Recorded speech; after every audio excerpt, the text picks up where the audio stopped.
రామకథా రసవాహిని మాయామృగం continuation.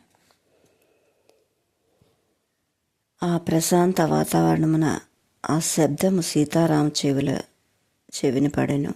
ఆ మాటలను వినక పూర్వమే సీత, లక్ష్మణ వింటివా, మీ అన్నగారి కంఠస్వరము నిన్ను పిలుచుచున్నారు. తత్క్షణమే వెళ్ళి అతన్ని కాపాడము. ఆ రాక్షసుల మాయాదారులు కపట వేషములు ధరించి అనేక కడగండ్ల గురిచేదురు అని ఆతురతను ప్రకటించుచు లక్ష్మణుడి పంపుటకు ప్రయత్నించెను. కానీ బుద్ధిశాలి కనుక రామాజ్ఞనే ప్రధానంగా ప్రాణ సమానంగా పాటించేవాడు అవుట చేత తల్లి రామచంద్రులకు ఎట్టి కష్టము రాదు. రాముని ఎట్టి రాక్షసుడైనను ఏమీ చేయజాలడు. వేలాది రాక్షసులను క్షణకాలంలో వధించిన దృశ్యము 2-3 దినములకు పూర్వమే మీరు చూసితిరు కదా. మీరు కంగారు పడక ధైర్యంగా ఉండండి. త్వరలోనే క్షేమంగా పర్ణశాల ప్రవేశితురు అని సీతకు ధైర్యం చెబుతూ లక్ష్మణుడు కదలకుండా ఉండాను. ఇంతలో మరో తూరి హా సీత, హా లక్ష్మణ అని పలుకు వినిపించెను. అప్పుడు సీత మరింత ఉలిక్కిపడి కంగారు పడి, లక్ష్మణ, నీవెందుకింత మొండిగా ప్రవర్తించుచున్నావు? నీ భావం నాకు అర్థం కావట్లేదు. త్వరగా వెళ్ళుము. మీ అన్నకు సంభవించిన చిక్కును తీర్చము, సహాయపడము, వెళ్ళుమని అనేక విధములుగా కంగారును ప్రదర్శించను. రామునకు ఎట్టి ప్రమాదం జరగదని సీతకు కూడా తెలుసును. కానీ ముందు జరగబో నాటకమునకు ఇవన్నీ పునాదులుగా తాను తలచి ఈ విధమైన అమాయకురాలి వలె ఆమె నటించుటకు పూనుకొన్ను. లక్ష్మణుడు ఎన్ని విధములైన ధైర్యవచనములు చెప్పినను సీత అతని మాటలను పెడచెవిన పెట్టుట గమనించి, తల్లి, రామాజ్ఞ నాకు ప్రాణ సమానం. సీతను కాపాడుకొంచు. ఎట్టి సమయమందైన సీతను వీడి పోవద్దని రామాజ్ఞను నీ వింటివి కదా. కనుక నేను ఇక్కడి నుంచి ఏమి జరిగినను ఒక్కడుగైనా వెనక్కి పోనని గట్టిగా తెలుపుడు చేత అతను ఎట్లయినను అక్కడి నుంచి పంపి రావణ్ణి రప్పించి ముందు రావణ రాక్షస సంహారం తగిన మార్గమును రాముడు వేసిన ప్లాన్ కనుక రామ సంకల్పమునకు నెరవేర్చనించి సీత కూడా తన పట్టును వేడక అనేక కఠిన వార్తలను కూడా ప్రవేశపెట్టెను. లక్ష్మణుడు చెవులు మూసుకొని, తల్లి, నేను నీ బిడ్డను. తల్లి ఏమన్నను నేను సహితును అని ప్రార్థించెను. కానీ మరింత కఠిన వాక్యములు పలుకుచు, నీవు వెళ్లకుండా నేనేమి వెళ్ళుదునని సీత సాహసించగా విధిలేక మాటలు వినలేక సీత అడవిలో పయనము చేయుటకు అంగీకరించక తాను భారమైన హృదయంతో పర్ణశాలను వీడి రామును వెతుకుతూ వెళ్ళెను. లక్ష్మణుడు పర్ణశాల వీడినప్పుడు సీత లోనికి వెళ్ళమని, తాము వచ్చే వరకు బయటకు రాక లోనే తలుపులు బిగించుకొని ఉండమని అనేక విధముల భద్రములు చేసి చాలా ప్రార్థించి కదలలేక కదిలాను. వనదేవతను ప్రార్థించాను. పర్ణశాల ముందు భాగమున 4 గీతలు గీచి మంత్రశక్తిని అందులో ఇమిడ్చి జానకికి నమస్కరించి గీతలు పెట్టి పరిస్థితి ఎందైనా దాటి వెలుపలకు రావద్దని దీనుడై వేడుకొన్ను. లక్ష్మణుడు మహాగుణవంతుడు. 2 విధములైన ఆజ్ఞలలో తాను దేన్ని వీడుటకు మనస్కరించక లోన పరితపించెను. రాముని ఆజ్ఞ మీరినందుకు సీత ఏకాంతమునకు భయపడుతూ వెనక చూచూ నడవలేక నడిచెను. అదే సమయమున అదే పనిగా కాచియుండిన మాయా రూపధారి అయి ఋషి రూపమును ధరించి సురాసురులు కూడా ఎవని పేరు చెప్పినా గడగడ వణుకుదురు. అట్టి శక్తివంతుడైన రావణుడు పదార్థమును దొంగలించుటకు వచ్చిన కుక్కవలే నలువైపులా చూసి ఆశ్రమంలో ప్రవేశించాడు. నేరుగా తలుపులు తీయుటకే సమీపించగా లక్ష్మణుడు గీచిన గీట్లు అతని మంటల వలె కనిపించెను. అంత తాను గమనించి గేటు దాటిన తన కార్యక్రమం భంగం జరుగుటే కాక ఎట్టి ప్రమాదం వాటిల్లో తలంచి గీచిన గీటుకు అవతల నిలబడి భవతీ భిక్షాందేహి అని భిక్షమడిగాను. సీత గమనించి వీడు రావణుడే అని తలంచి మూలాలను అస్తమందుంచుకొని అతిథిని అందించవలనని తలుపులు తీసి వెలుపలకు వచ్చి నిలిచెను. రావణుడు అక్కడికి వెళ్ళుటకు భయపడి, నేను ఆశ్రమ ద్వారం సమీపించనిది నా దీక్ష అని మాయమాటలాడి సీతని తన దగ్గరకు భిక్షమందించమని కోరాను. సీత, అతిథి నా మరిది గీచిన గీటును నేను దాటలేను, నీవే లోపలికి రమ్మంటూ మాయావేషధారి భయపడి అమ్మా, నేను గీటు దాటి లోనికి రాను, గీటికి అటువైపు నుంచి ఇచ్చిన భిక్ష నేను స్వీకరించను, ఇది మా బోటి తాపసులకు మంచి కాదు, ఆకలి అని తాను అనేక ఆడంబరములు చేయట గమనించి సీత గీటు దాటి భిక్ష వేయుటకు పూనుకున్నాను. ఇదంతా క్షణంలో జరిగాను. ఆమె గీటు దాటినో లేదో రావణుడు ఆమెను చేపట్టి లాగి ఎత్తుకొని పోయి రథంలో నుంచుకొని ఆమె ఎన్ని విధంలో విలపించుచున్నా లెక్క చేయక అతివేగంగా రథమును నడిపించెను. సీత, రామ, లక్ష్మణ, త్వరగా వచ్చి నన్ను ఈ దుర్మార్గుడి బారి నుంచి తప్పించండి అని కేకలు వేశాను. ఆ కేకలే వినుచున్న పంచవటీ తీరమునున్న ఋషులు, వనరులు చేయనది లేక ఈ మహా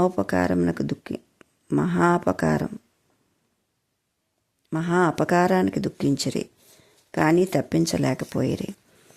అరణ్యమంతయును దుఃఖము వాటిల్లినట్లయ్యాను. ఓ రామ, ఓ నాథ, నన్ను కరుణింపుము, రక్షింపుము.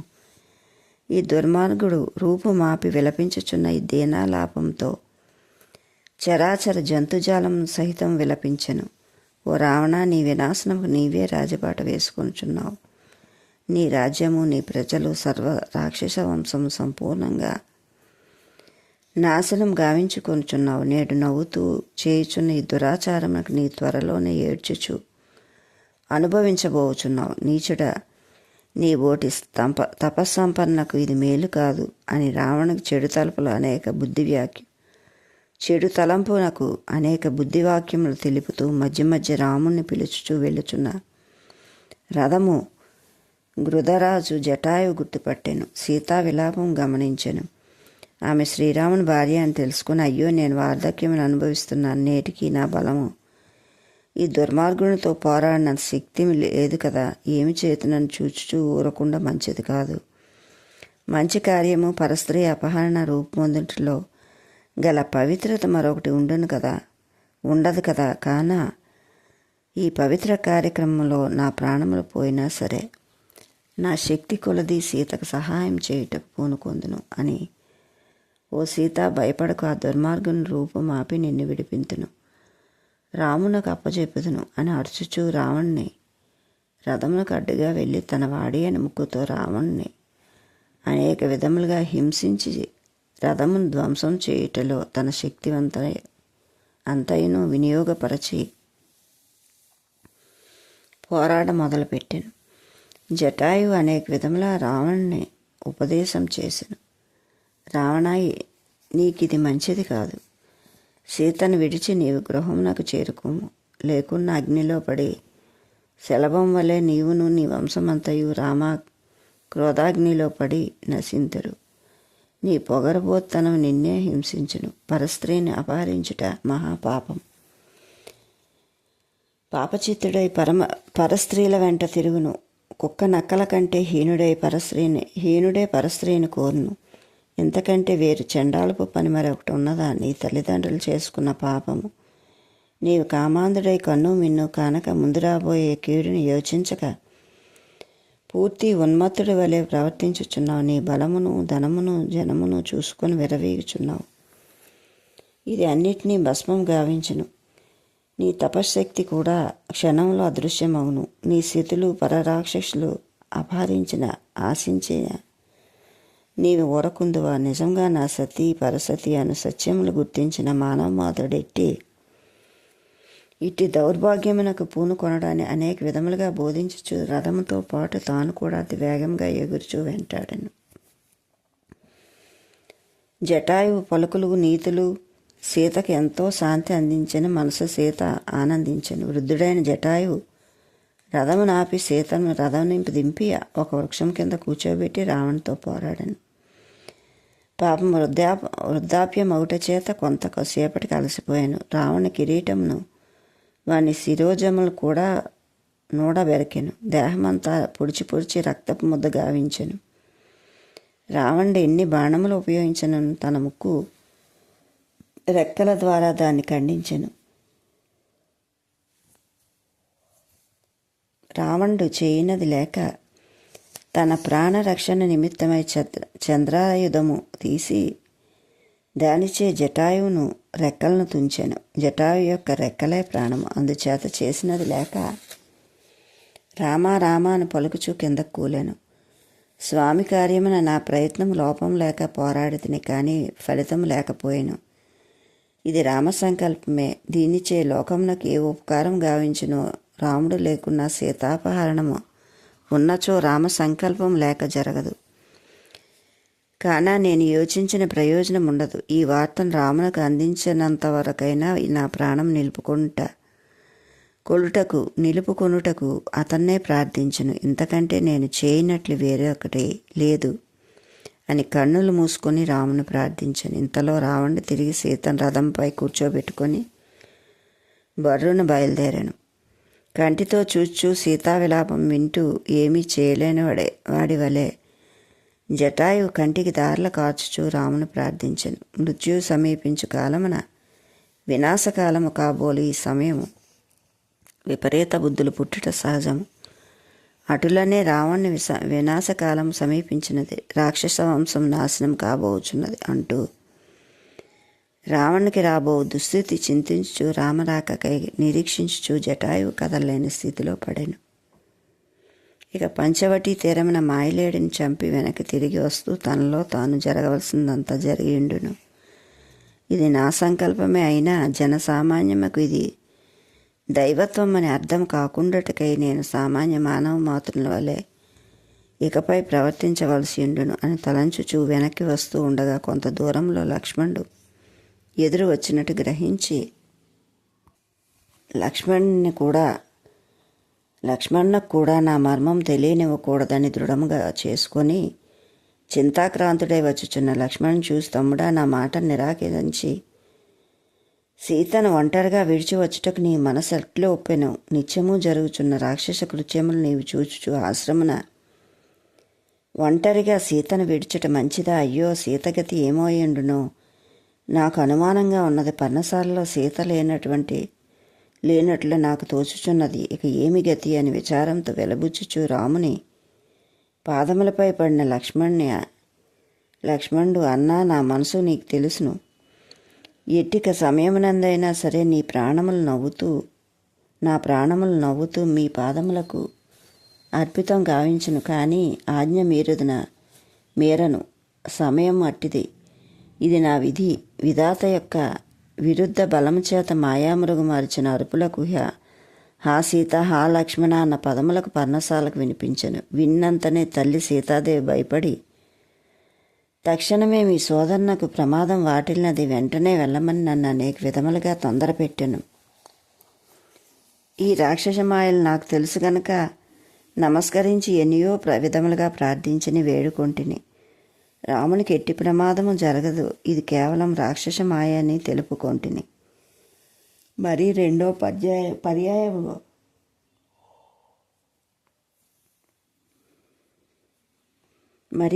పర్యాయం హా సీత, హా లక్ష్మణ అన్న పదములు మీ కంఠస్వరం వల్లే దానితో సీత తన తత్వంనే తాను మరచి భావి వరుస లెక్క చేయక అనరాని వినరాని మాటలను ఉపయోగించటచే నేను భరించలేక చెప్పవలసినవి అన్నీ చెప్పి చేయవలసినవి భద్రములనియూ చేసి పర్ణశాల విడిచి రావలసి వచ్చనని జరిగినవని విన్నవించి శిక్షకైనా కక్షకైనా నేను సిద్ధమేనని నమస్కరించను. అంతటి రాముడు, లక్ష్మణ, ఏమైనా సరే నీవు ఒంటరిగా వదిలి వచ్చి ఉండకూడదు. ముమ్మాటికి సీత పర్ణశాల యందే ఉండదనే నా ఉద్దేశం. వనమునకు వచ్చి సీతను రాక్షసులు కప్పచెప్పుటలో మన పురుషార్థం ఏమున్నది? రాముడు భార్యను కాపాడలేకపోయాను అన్న వాక్యం నీవు భరింతువా, సహింతువా? అయ్యో సీత, వియోగం నేను ఈ రీతిగా భరింతును అని అనేక విధములుగా అమాయకుని వలె ప్రకటించుచు అతివేగంగా పర్ణశాలకు వచ్చి చేరి అందులో రాముడు తెలిపినట్లు జానకి కనిపించలేదు. ఇక్కడ రాముడు తాళలేని వాని వలె వ్యాకులత పడెను. లక్ష్మణ నిలువునా కూలిపోయాను. ఈ అపరాధం, ఈ విధమైన దురవస్థకు తన వల్లనే జరిగిందని తన ప్రాణములు ఉండుటకి కూడా ఇష్టం లేదు. కానీ సీత లేదు, తాను ప్రాణం చేసుకున్న ఈ సమయమున రామును అనేక చిక్కుపాలు చేసినట్లు అవుతుంది కదా అని రామునకు అపకారం గావించేవాడు నవ్వుడును. ఈ కారడవుల్లో రాముడు ఏకాకి అయినా తిరుగుననియు అతని పానీయములు ఇచ్చుటకు సహాయం ఎవ్వరూ ఉండరని తలంచి జీవచ్చముగా నిలిచి రాముని వ్యాకులతకు చూడలేకపోయాను. నోట మాట రాలేదు. సీతావియోగంతో తన ప్రాణము కోల్పోయినట్టు తలంచాను. కొంత ఆలోచించి ఇదంతా రామ సంకల్పమే తప్ప అన్యము కాదనియు, రాముడు సామాన్య మానవుడు మాత్రుడు కాదనియు, ఇది లోక కళ్యాణ నిమిత్తమై ఏర్పడి కల్పించిన నాటకమనియు లక్ష్మణుడు తెలుసుకొనెను. పరుల దుఃఖమును అపహరించు పవిత్రుడు, క్లేశమైనను దుఃఖమెరగని లోకపాలకుడు, భార్య వియోగమునకు సాధారణముగా మానవ మాతృలు విలపించినట్లు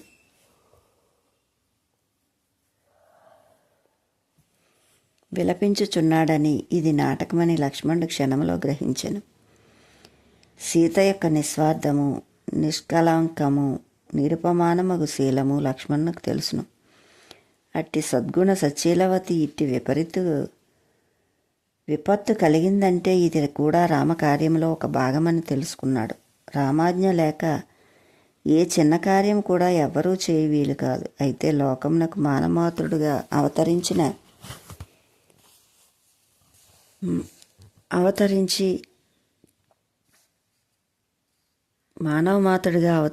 మానవులకు నీతి, నిజాయితీ, త్యాగశీల ధర్మ ప్రవర్తనలను నిలబెట్టుటకై తాను ఆచరించి ఆదర్శంను అందించే ప్రయత్నమునకై సీతారాములు ఈ విధమైన నాటకం ఆడుచున్నారని దృఢం చేసుకుని ఆ నాటకంలో తాను ఒక పాత్రధారి కనుక తనకందించిన పాత్రను తాను కూడా సక్రమంగా నటించవాలని నిర్ణయించుకొని ధైర్యముతో రాముని చెంతకు చేరి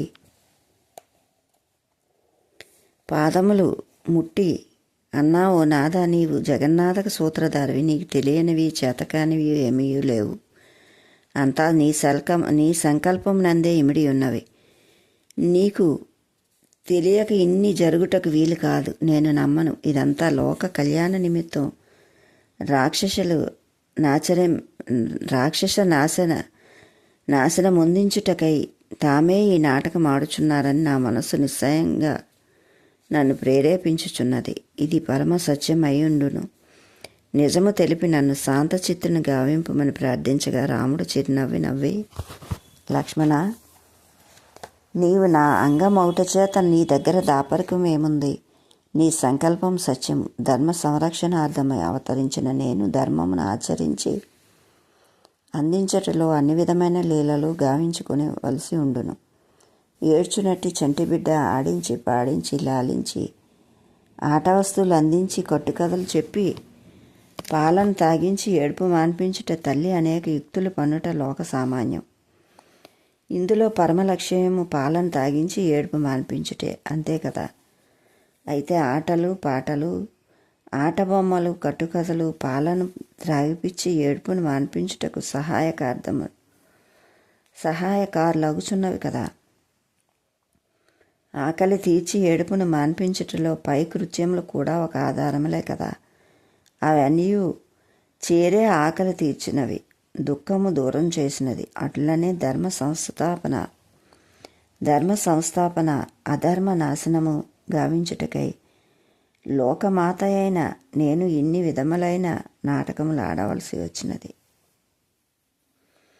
ఇవన్నీ దుఃఖ నివృత్తికి, ఆనంద ప్రాప్తికి ఉపాంగాలే, వృధా కాదు. లోక సామాన్యులు ఆదర్శం మాత్రమే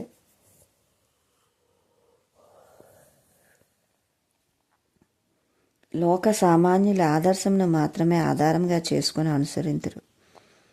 కనుక అధికారి అయిన నేను, నాయకుడైన నేను ఆచరించిననే లోకులు దాన్ని అనుసరింతురు. నాయకుడు ఆచరించక లోకులు ఆచరించు మనుటలో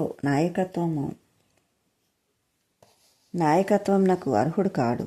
అట్టి అనర్హుడైన నాయకుడు ఎప్పుడు తయారగునో అప్పుడే ధర్మనాశనం, అన్యాయ అభివృద్ధి ప్రారంభించును. కావున అధికారి అయినవాడు నాయకుడైనవాడు తాను చెప్పినట్టు వాక్యములు ఆచరించినట్టు ఉత్తమ స్థితిని తను ఆచరించి అందించవలసి ఉండును. ఇదే మానవ నీతి, ఇదే దైవ ప్రీతి.